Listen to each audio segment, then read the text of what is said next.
তিনি যদি ঠিকমতো পারফর্ম করেন, হি উইল বি রিওয়ার্ডেড।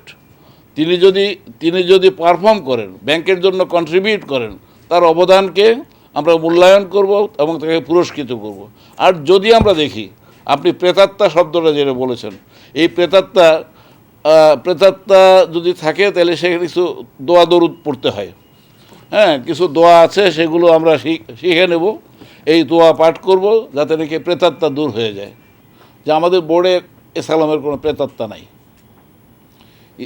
ইসলামী ব্যাংকের ফার্স্ট সিকিউরিটি ইসলামী ব্যাংকের বোর্ডে এস আলমের কোনো প্রেতাত্মা নাই, বরং তারা যেই লোকেরা এখানে বসেছেন তাদের ট্র্যাক রেকর্ড অত্যন্ত স্ট্রং, স্বচ্ছ, এবং তারা অত্যন্ত অভিজ্ঞ এবং দক্ষ, এবং তারা কমিটমেন্ট বাউন্ড।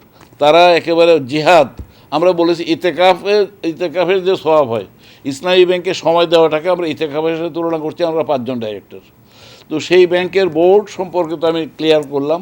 এরপরে হচ্ছে আপনি বলছেন যে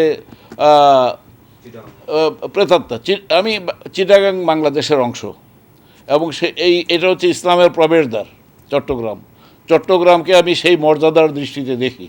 কাজেই চট্টগ্রামের নাগরিক হওয়া, মানে বাসিন্দা হওয়া, এটা কোনো দোষের কিছু নয়। চট্টগ্রামে আমার অনেক ভালো বন্ধু রয়েছে, চট্টগ্রামে অনেক ভালো ব্যাংকার জন্ম দিয়েছে। আমার যে সবচেয়ে বড় মোটিভেটর ছিলেন এম খালেদ, বাংলাদেশ ব্যাংকের ডেপুটি গভর্নর ছিলেন, তিনি বাংলাদেশ ইসলামিক ব্যাংকার্স অ্যাসোসিয়েশনের প্রেসিডেন্ট ছিলেন, তার বাড়ি চট্টগ্রাম, এবং এখনও আমি তার উপর বড় আর্টিকেল লিখেছি। কাজেই চট্টগ্রামের বাইতুসর ফাউন্ডেশনের আব্দুল জব্বার সাহেব, তার কন্ট্রিবিউশন ইসলামী ব্যাংকের প্রতিষ্ঠার ব্যাপারে সবচেয়ে বেশি। কাজেই সব জায়গাতেই আমরা বাড়ি জানি না কোন জায়গার মধ্যে, চট্টগ্রামেও খারাপ লোক আছে এবং ভালো লোক আছে। ঢাকাতে আমার বাড়ি যেখানে নারায়ণগঞ্জ, সেখানেও ভালো লোক আছে, শামীম ওসমানও আছে, আইভিও আছে, আবার আব্দুল মান্নানও আছে, নজরুল ইসলাম বাবুও আছে।